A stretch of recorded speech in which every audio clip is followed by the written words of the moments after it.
All right, so you want to make some dynamic R visuals and don't want to learn Shiny. Well, there's a solution for you.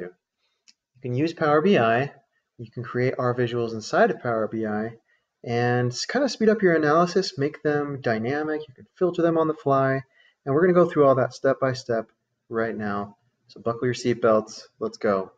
So the first step is to create a table with the data that you think that you'll need for this R visualization. So I'm going to say right now we're working with a data set about different kinds of cereal from the grocery store. It's on Kaggle. I'll include a link here.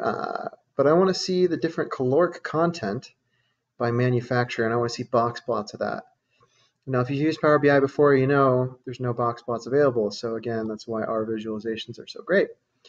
So we're just going to say, since this is automatically summing the calories, we're going to say don't summarize, okay? So now we have our data in a format where we're like, all right, this will be perfect to build an R visualization off of. Well, all we have to do is make sure we're clicked on our table and go and click on the little R, right? And that opens up this little script editor right here. And what's happening is that data that we selected is being pushed through as data set. If you've ever worked with R visuals before, you know you have your data frame's name, and Power BI automatically always names it data set. So when you do your code right here, it's going to be named data set, and that's what you're going to have to refer to. So I created some code beforehand. You just have to load in your library ggplot2, and this is just a ggplot that shows a box plot and a jitter on top of that, and this is just some theming stuff. So let's see if that works. And there you go. It's in a very funny shape here. Let's go ahead and redo that. We'll refresh to get it to fit, and voila. So now you've got some box plots. So I know you're probably saying, oh, big deal. We made some box plots and Power BI could do this in R. Well, here's where the power comes in. I want this to dynamically be filtered, right? And I want to give power to my user to discover the things that they want to discover. Well, all you have to do is make a slicer, right? Oh, that's a really big slicer. And let's add manufacturer on there. Oh, no, that didn't work. Let's see. Add manufacturer in there. And now we've given the power to our user to choose what they want to see in the R visualization without them needing to know how to code.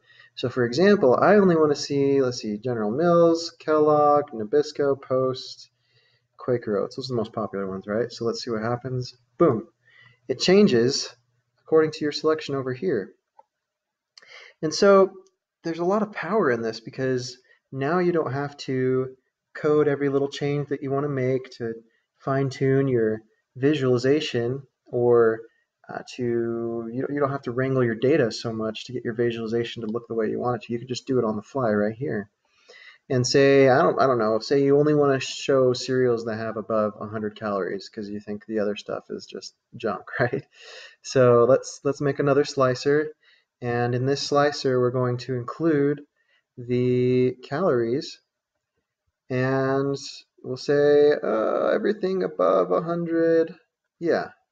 And now it'll filter this so that we're only showing cereals that are above 100, we're only showing those distributions. So again, lots of power to this, not as much programming as Shiny, and you get to give some power to your users. So I hope you guys enjoy this. Hope you found this useful. Let me know if you want to see more videos like this. And yeah, keep on analyzing.